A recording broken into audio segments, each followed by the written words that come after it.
Mesdames, Messieurs, bonsoir, bienvenue dans cette émission. Le Sahara s'est positionné comme le salon de référence agricole, animale et forestière de l'Afrique subsaharienne. Valoriser, promouvoir et surtout développer toutes les richesses agricoles de l'élevage et de la pêche de la Côte d'Ivoire. Cette année, l'accent est mis sur l'intelligence artificielle et l'innovation technologique. Alors justement, comment cette innovation technologique peut-elle être au service du secteur agricole et surtout quels bénéfices pour le paysan? Des questions qui font l'actualité. Je vous emmène tout de suite voir un reportage. C'est une véritable innovation technologique au service du secteur agricole. Une start-up qui apporte des solutions concrètes aux problèmes des paysans. C'est une innovation. Il s'agit de WeFly Agri, l'œuvre d'un jeune Ivoirien. C'est un reportage de Davy Soyo et Serge Coléa. Derrière ce bâtiment se trouve le siège d'une start-up.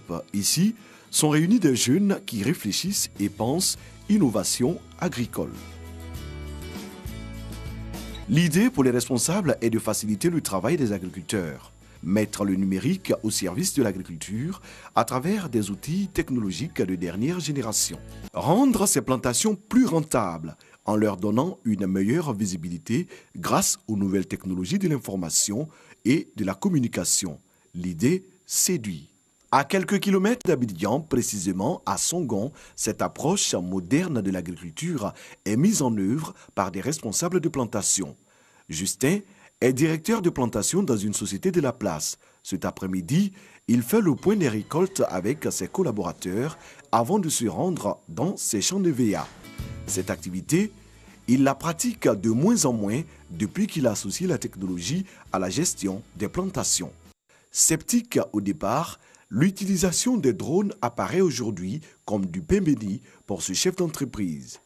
Le drone a bonifié notre production en ce sens que notre production était en moyenne de 15 tonnes jour. Aujourd'hui, nous sommes passés pratiquement à 20 tonnes jour. 4200 tonnes produites sur 1329 hectares d'EVA en 2016. En 2017, 5500 tonnes, soit plus de 1000 tonnes, grâce à l'appui technologique, notamment le drone. Détecter les plantes malades grâce à ces images 3D et évaluer la qualité du sol sont les nombreux atouts du drone pour impacter la production agricole. En outre, le personnel reçoit une formation en informatique en vue de permettre une meilleure rentabilité de leur production. La start-up envisage d'adapter les drones au climat africain et ivoirien en particulier. L'heure est donc à la création des drones Made in Côte d'Ivoire. Pendant 10 jours, donc, le monde agricole se réunit ici au Sahara pour évoquer une question importante, aller vers une grande économie agricole. Et avec moi sur ce plateau, Nyongui Jacques, bonsoir. Bonsoir, M. Kolo. Vous êtes analyste data chez WeFly Afrique. Merci d'avoir accepté notre invitation. Oh, c'est un plaisir. Et juste en face de vous, on a Dienbou Condé Touré. Madame, bonsoir. Bonsoir, M. Koulibaly. Vous êtes commissaire général du Sahara 2019. Alors, c'est une question importante. L'innovation technologique, la transformation, ce sont des questions qui ne sont pas vraiment nouvelles. Aujourd'hui, est-ce qu'on peut faire un état des lieux sur cet objectif d'aller vers la transformation de nos produits? C'est pour ça qu'on a choisi d'ailleurs le thème de cette année, qui est agriculture intelligente et innovation technologique. Quelle perspective pour l'agriculture africaine? Qu'est-ce que nous avons constaté au niveau de nos agricultures, surtout en Afrique? C'est que nous continuons toujours de pratiquer notre agriculture comme du temps de nos parents. Or, nous avons une jeunesse qui est douée dans les nouvelles technologies, mais qui ne s'adonne pas à l'agriculture. Et on constate également que la population agricole a vieilli. Ceux qui doivent prendre la relève ne viennent pas prendre cette relève-là, tout simplement parce que l'agriculture telle qu'elle est pratiquée n'est pas attrayante, n'est pas rentable pour eux. Et donc, ces jeunes s'orientent vers d'autres horizons. Et introduire les innovations au niveau de cette agriculture pourrait rendre notre agriculture beaucoup plus attrayante pour nos jeunes qui pourront prendre la relève. Justement, vous avez parlé de cette jeunesse, elle prend la relève justement en créant, parce qu'elle a un génie en ce qui concerne aujourd'hui le numérique, les TIC. Alors, Nyongui Jacques, vous faites partie d'une grande équipe qui est WeFly, qui est cette start-up qui aujourd'hui a 2 ans d'existence. Comment ça se passe? Quelle est cette histoire qui se cache derrière cette innovation technologique au service du secteur agricole? L'histoire, je crois que Madame l'a bien résumé, c'est une jeunesse qui veut faire l'agriculture mais ne trouve pas l'agriculture actuelle, les méthodes utilisées agréables. Pourtant, cette jeunesse trouve l'éthique agréable. Eh bien, nous, ce que nous faisons, c'est concilier les méthodes agricoles et l'éthique de sorte à rendre l'agriculture agréable pour les jeunes, à pousser les jeunes vers l'agriculture. Madame le commissaire, on a regardé ce reportage justement sur ce que fait WeFly Agri. C'est quand même quelque chose de révolutionnaire. Est-ce que ça vous donne déjà une idée de comment aller vers cette innovation technologique qui va permettre au secteur agricole d'avoir cette grande économie tant recherchée? Absolument. Et donc pour ce salon, nous avons voulu mettre vraiment ces jeunes-là avec leurs nouvelles trouvailles et autres au centre du salon. Et vous avez un espace où ces jeunes vont s'exprimer. Il y aura même un concours de ces jeunes, de ces startups, pour présenter les innovations qu'elles ont pu mettre au point pour pouvoir faciliter l'agriculture, la rendre beaucoup plus compétitive, attrayante et rentable. Aujourd'hui, des jeunes, comme on vient de le voir avec cet exemple sur le plateau, ont déjà pris des initiatives. Est-ce qu'il y a des mesures, par exemple, d'accompagnement? C'est une jeune start-up, elle a seulement que 2 ans. Est-ce que vous envisagez, par exemple, de les soutenir ou de faire en sorte que ce soit à l'échelle plus nationale pour qu'on ait un impact beaucoup plus large? Je crois que le SARA les soutient déjà. Leur présence au sein du SARA, c'est déjà un soutien. On veut montrer au monde entier ce que ces jeunes-là savent faire. Vous allez voir le hackathon que nous organisons. Le lancement va se faire le dimanche prochain. Et nous avons réuni un bon nombre de ces startups que nous allons présenter, qui vont compétir et qui vont avoir... il y aura les lauréats qui vont être primés à la cérémonie de clôture. C'est déjà un grand pas pour nous de les montrer, parce qu'on en parle, ce n'est pas tout le monde qui les voit. Au moins le SARA a pris l'initiative de cette édition de les mettre au devant de la scène. Justement, Nyongui Jacques, comment ça se passe avec WeFly Agri? Aujourd'hui, quels sont vos premiers résultats? D'abord, ce que j'aimerais dire, c'est qu'aujourd'hui, l'agriculteur, ce n'est plus on va dire le vieillard qui est assis au village, mais c'est aussi le jeune de la diaspora, l'ivoirien de la diaspora, c'est aussi le docteur, c'est aussi l'enseignant. Et bien, pour ces personnes-là, comment ça se passe? Les déplacements incessants avec d'abord leur métier qu'ils font et l'agriculture est assez difficile à concilier. Donc, ce qu'à WeFly nous faisons, c'est que nous leur permettons de pouvoir gérer, de pouvoir administrer leur exploitation agricole à la maison ou en France. Donc, aujourd'hui, pour faire l'agriculture, ce que nous faisons, c'est qu'on n'a plus besoin d'être sur place pour pouvoir cultiver. On peut être en France, on peut être aux États-Unis, on peut être assis dans son salon. On a juste à avoir un ordinateur, on a juste à avoir une parcelle de terrain, on a juste à avoir quelqu'un sur cette parcelle de terrain. Et à partir de l'ordinateur, on peut lui donner des ordres, on peut lui donner des consignes. Mets de l'engrais là, n'abuse pas trop, mets un peu d'eau là. Et tous les événements qui se passent sur la parcelle, sur l'exploitation, peuvent nous être rapportés en un clic. Alors, comment ça se fait? Puisqu'on sait déjà qu'on a une population, comme vous l'avez dit, peut-être qu'elle est vieillissante, on parle des producteurs évidemment. Comment vous collectez ces données sur le terrain? D'abord, il est difficile de pouvoir atteindre les agriculteurs comme on le sait, puisque vous avez dit, il y a beaucoup de nos parents qui sont illettrés. Ce que nous faisons, c'est que l'union fait la force. Donc, nous attaquons les coopératives et c'est par ces coopératives que nous atteignons le maximum de producteurs. Aujourd'hui, vous avez combien de coopératives? Aujourd'hui, nous avons à peu près trois coopératives avec lesquelles nous travaillons. Le but est de pouvoir tester la solution d'abord, de pouvoir voir comment est-ce que les agriculteurs réagissent, nos parents réagissent, et au fur et à mesure se rapprocher le plus possible de leurs besoins. Et ils réagissent comment déjà? Parce que vous avez un certain nombre d'expériences de mise en œuvre. Comment ils réagissent? Ils réagissent très bien. Ils réagissent très bien. Ils trouvent que c'est facile à utiliser. Mais je dirais que lorsque nous sommes partis les voir pour la première fois, ça n'a vraiment pas été facile. Ils étaient d'abord réticents. Les téléphones même qu'ils utilisent, ce sont de simples téléphones, à l'instar de nos frères ici qui utilisent beaucoup les smartphones. Eux utilisent beaucoup les simples téléphones. Donc nous avons dû les convaincre de l'utilité des smartphones, de l'utilité de se mettre ensemble et de l'utilité de voir l'agriculture d'une autre façon. voir l'agriculture d'une autre façon, c'est très clairement affiché. C'est ce que d'ailleurs vous visez. C'est ça. Quelles sont aujourd'hui, selon vous, les réelles opportunités? On a entendu déjà cette start-up. Quelles sont les réelles opportunités d'aller vers l'innovation technologique pour servir véritablement le secteur agricole? Si vous prenez notre agriculture en Côte d'Ivoire, nous avons de belles performances en termes de production primaire.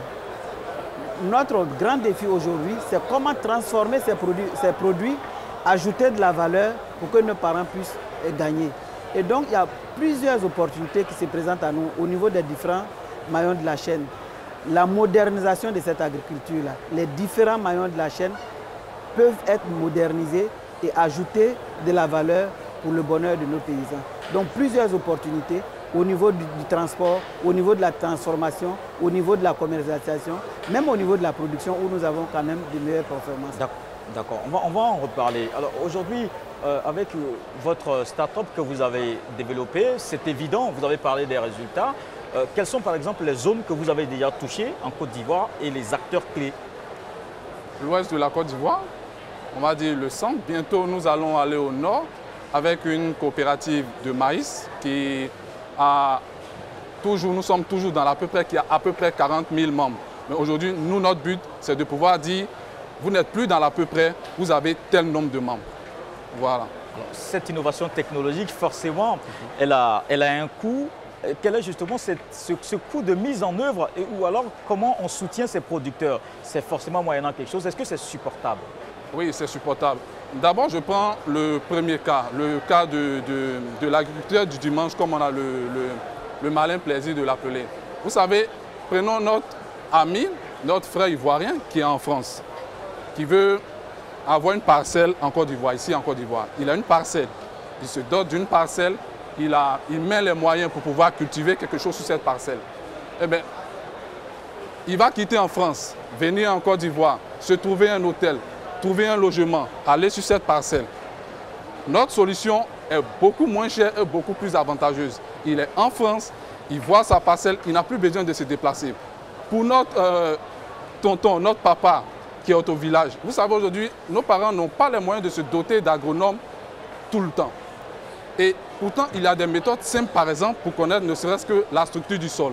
Il s'agit de juste prendre, par exemple, le sable, mettre dans une bouteille qui contient de l'eau, et tout de suite là, on voit par exemple la structure du sol s'en dégager. Ça, par exemple, pour le faire, on n'a pas besoin d'aller dans un laboratoire. Eh bien, nous, notre méthode consiste à dire à nos parents, voici de simples méthodes et voici comment les utiliser. Il suffit juste d'avoir un téléphone. Ça n'a pas de coût. Alors, on vous a vu tout à l'heure acquiescer, vous êtes totalement d'accord avec, vous aussi qui avez un parcours d'agronome. C'est une technique simple. C'est une technique simple, mais nos parents ont des techniques empiriques qu'ils ont mis en pratique. Seulement, ces techniques permettent de rationaliser leurs connaissances empiriques. Et c'est là que les jeunes apportent un plus. Et c'est là que les jeunes pourront eux-mêmes prendre la relève. Parce qu'ils n'ont pas les connaissances empiriques de nos parents. Donc, s'ils peuvent mettre au point ces méthodes pour pouvoir analyser un sol et comprendre la structure du sol, je pense que c'est un avantage. Et ça permet d'utiliser d'autres méthodes que les méthodes empiriques de nos parents, qui ne sont pas vraiment rationnels, cartésiens, mais qui ont fait leur preuve. Parce que c'est cette population-là, la population, nos parents, c'est cette population qui a fait l'économie agricole de ce pays. Aujourd'hui, si on veut préparer la relève, c'est vrai, les enfants n'ont pas les connaissances empiriques, mais les enfants ont commencé à mettre en place des outils, des moyens pour pouvoir vraiment pratiquer l'agriculture. L'autre partie qui nous intéresse dans cette émission, c'est justement la production, que ce soit en quantité comme en qualité. On parlait à l'instant de cette production qui est importante. C'est vrai qu'on veut aller vers la transformation, mais il faut garantir ce qu'on produit en termes de qualité aussi. Est-ce qu'aujourd'hui, cet objectif est bien visé, bien ficelé?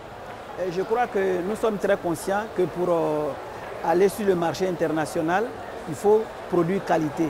On l'a même dit des fois, c'est un passeport sur le marché international. Et aujourd'hui, le gouvernement met un accent sur la production de qualité. Parce que si on veut être compétitif, si on veut conquérir des marchés nouveaux, bien que nous ayons des bonnes performances, si nous n'avons pas une bonne qualité physique, sanitaire, nous ne pouvons pas conquérir de nouveaux marchés. Et l'accent est vraiment mis sur la production de qualité et la production durable. Oui, c'est d'ailleurs pour cela que le gouvernement a initié le programme national d'investissement agricole, le PENIA, qui est à sa deuxième édition de mise en œuvre. D'ailleurs, comment ça se passe? Ça se passe très bien et on va vous inviter le mardi 26 au stand du PENIA. Ce sera la journée du PENIA. On va vous faire le bilan de la mise en œuvre de la phase antérieure et on va vous montrer les perspectives de la deuxième génération du PENIA. Nous vous invitons le mardi 26 au stand du PENIA. Alors on sait que la première phase est terminée, c'était 2012-2016, avec 2000 milliards de francs CFA, des objectifs bien clairs. Mais en termes de mise en œuvre pour la deuxième partie, c'est vrai qu'on viendra le mardi, mais qu'est-ce qu'on peut déjà dire? Ben, déjà à l'édition de 2017 du Sahara, nous avons fait une table ronde pour pouvoir collecter des ressources. Déjà à cette édition, nous avons collecté près de, je ne sais plus combien de pourcents de ce financement. Aujourd'hui, nous sommes en train de boucler les financements et des programmes ont déjà commencé. Nous avons commencé à mettre en place des agropoles dans les régions. Il y a un agropole qui est déjà sur le Bélier. Nous sommes en train de préparer l'agropole du Poro. Et donc, le programme a commencé à se mettre en place progressivement. Est-ce que, Djongui Jacques, on peut dire que WeFly Agri, votre start-up, tient compte des défis de la production, que ce soit en termes de quantité et de qualité? Effectivement, très effectivement. Nous tenons compte. Pour ce faire, nous avons initié un programme qui consiste à assurer la traçabilité sur l'ensemble de la chaîne de production. Cela commence par l'identification du producteur, l'identification de sa parcelle. Par identification de sa parcelle, j'entends savoir exactement où est-ce que sa parcelle se trouve, puisque nous pouvons parler d'agriculture de production, mais il faut aussi parler d'agriculture verte. Il ne faut pas produire dans les forêts classées. Eh bien, avec l'ensemble de nos outils, un producteur, avant de pouvoir ne serait-ce que commencer à produire, connaît la structure de son sol. Donc, en connaissant la structure de son sol, celui-ci, c'est à travers un ensemble de statistiques, nous pouvons lui dire que sur cette parcelle, en suivant telle méthode, voilà ce que vous pourrez produire. Donc, non seulement vous allez produire en qualité, vous allez produire en quantité et votre production est suivie. Ce qui fait que n'importe quel, je dirais, partenaire économique qui viendra vous voir et voudrait savoir comment est-ce que vous avez produit votre production, vous pourrez soumettre à ce partenaire-là l'ensemble de ces informations. Alors, à vous entendre, on se rend bien compte que dans votre start-up, il n'y a pas que les développeurs, il y a aussi plusieurs compétences. Non seulement il y a plusieurs compétences, et ces compétences-là viennent de partout en Afrique. Il ne s'agit pas seulement d'Ivoiriens, il s'agit de Ghanéens, il s'agit de Nigérians, il s'agit de Zambiens. Aujourd'hui, pour mettre en œuvre cette stratégie, cette start-up sur le plan national, comment vous l'envisagez? Est-ce que vous allez aller vers un développement de solutions beaucoup plus larges? Comment ça va se faire? Quelles sont les perspectives pour couvrir tout le territoire? D'abord, nous avons déjà des partenaires, des coopératives. Ce que nous comptons faire, c'est toujours continuer à améliorer nos solutions, de sorte à nous rapprocher de plus en plus des besoins de nos agriculteurs.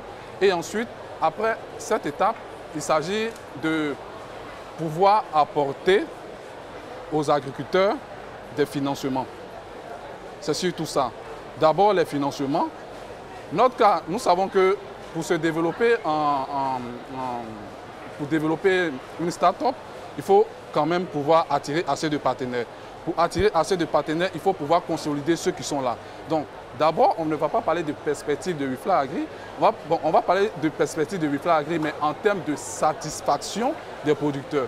Donc, actuellement, nous voulons arriver à 90% de satisfaction des producteurs avant de pouvoir parler de perspective.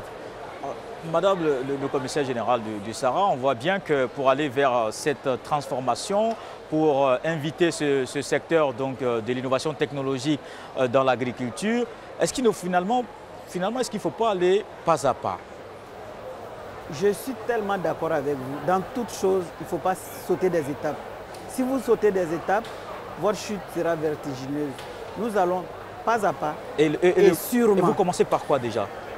Ben, il y a déjà au niveau de la production primaire, déjà les jeunes ont trouvé des méthodes pour pouvoir comprendre pas mal de choses que les anciens connaissaient, mais qui n'étaient pas des méthodes écrites sur papier et autres.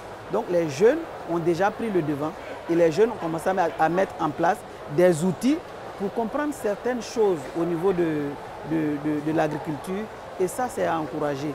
Et on les accompagne dans ça, et au fur et à mesure on va monter les maillons de la chaîne pour arriver jusqu'à l'assiette du consommateur.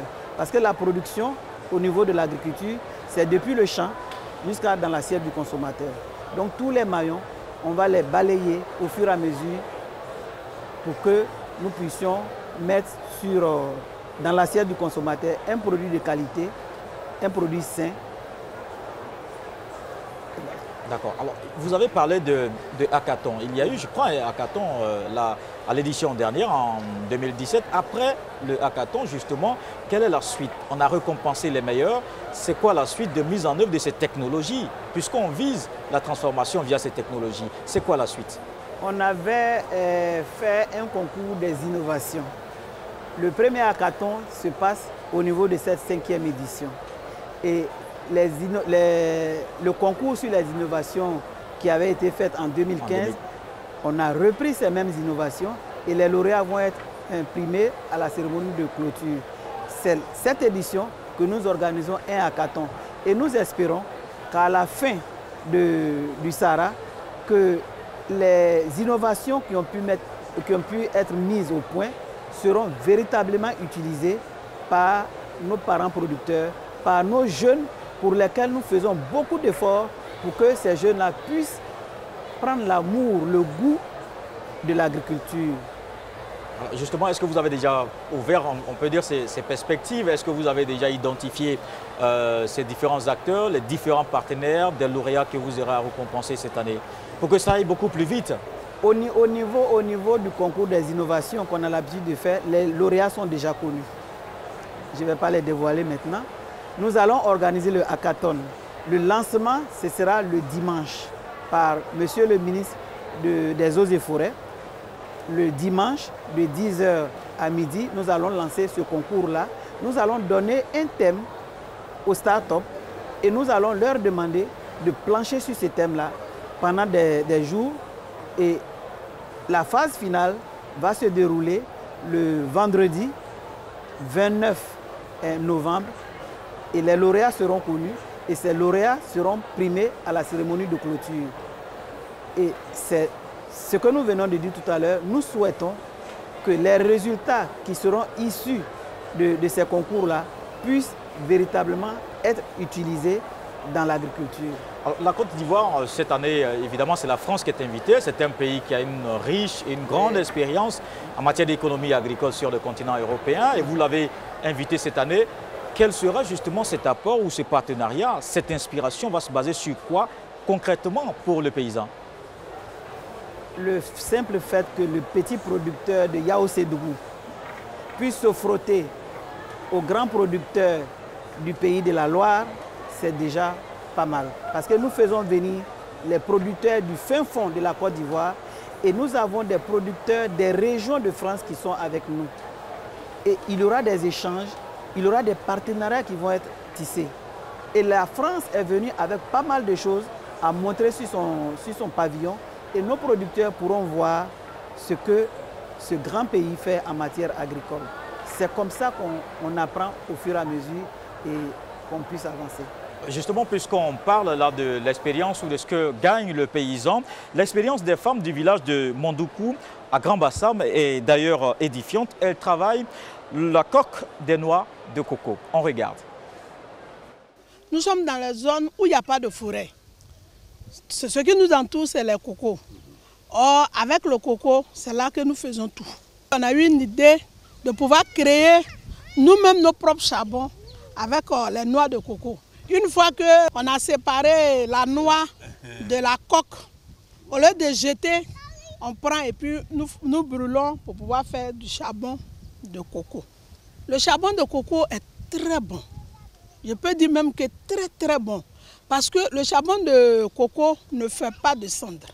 Le charbon de coco ne fait pas de fumée. Le charbon de coco dure par rapport au charbon de bois. On ne coupe pas l'arbre pour pouvoir avoir le charbon. Tant que le cocotier est là, nous avons toujours notre charbon parce qu'il va donner des noix et c'est avec ces noix que nous fabriquons nos charbons. Le problème, c'est que l'activité n'est pas connue. Ça fait qu'on a des problèmes pour pouvoir évacuer tous nos stocks. Vous voyez ces coques qui sont là. Normalement, si on avait des clients, tout ça là sera déjà transformé en charbon. On demande à la population de pouvoir utiliser, d'essayer seulement le charbon de coco et ils verront. Ce sont des propos recueillis par Noël Niagno. Madame le commissaire général, vous avez entendu ces femmes, elles ont parlé de leurs expériences, mais elles n'ont pas oublié de parler de leurs difficultés. Ça fait quand même beaucoup. Ce sont des femmes certainement de Mondoukou, mais il y en a des milliers ailleurs. Comment on fait? Comment on règle ce genre de problème? Le SARA apporte sa contribution. Pour cette édition, nous avons invité un réseau de femmes, un réseau mondial de femmes qui cherchent des financements pour appuyer les projets et programmes. Là, nous avons les images du SARA, les différents salons, les visiteurs également qu'on regarde. Voilà. Donc, nous avons invité un réseau de femmes qui cherchent des financements pour appuyer les programmes de femmes. Et ce réseau sera là à partir de ce soir. Et nous avons programmé avec Madame le secrétaire d'État chargée de l'autonomisation des femmes de rencontrer ces femmes. Nous allons nous rendre. Ces femmes de Mondoukou. Nos femmes de Mondoukou. Nous allons nous rendre à Mondoukou, montrer à ce réseau de femmes ce que ces femmes-là font pour la préservation de l'environnement. Parce que c'est ça, utiliser la bioénergie permet de préserver l'environnement parce qu'on ne va plus aller couper nos arbres pour faire de l'énergie. Nous avons beaucoup de matériel que nous pouvons utiliser pour faire de l'énergie et ces femmes-là donnent le bon exemple. Et nous allons les visiter pour que si des financements peuvent être trouvés pour les appuyer dans ce qu'elles font. Autant dire qu'au SARA, on trouve des solutions in situ, tout de suite même. Est-ce que ça vous donne une idée au niveau de votre start-up? On a vu ces difficultés, on a vu ces expériences. C'est d'ailleurs très intéressant. Qu'est-ce que vous en pensez? Comme la plupart des agriculteurs que nous rencontrons, leurs difficultés se résument au financement, à se faire connaître. Les méthodes qu'elles utilisent sont bonnes, mais archaïques. Pourquoi ne pas elles-mêmes se mettre d'abord à l'abri de la fumée? Ça dégage quand même de la fumée. D'abord les mettre à l'abri. Donc un peu passer à l'industrialisation de leurs méthodes. Mais pour passer à l'industrialisation, il faut qu'elles se fassent connaître. Pour se faire connaître, il faut savoir où elles sont, ce qu'elles font, pourquoi elles le font et comment elles le font. Une fois que nous avons ces informations-là, nous pouvons dire à une personne qui est à l'extérieur du pays, un bailleur de fonds ou un partenaire, voici ces dames, voilà ce qu'elles font, voilà comment elles font, voici ce que cela peut engendrer comme revenu sur 1 an, sur 2 ans, sur 3 ans. Venez investir. Voilà comment nous pouvons aider ces dames-là pour les faire sortir de la difficulté. Madame le commissaire général, c'est une question vraiment importante, innovation technologique. On pense en même temps à ce que gagnera le paysan. Est-ce qu'on aura honnêtement les moyens d'y arriver? Je crois que l'État met les moyens pour que notre agriculture aille de l'avant. Parce que l'agriculture, quand même, c'est le soutien de l'économie de la Côte d'Ivoire.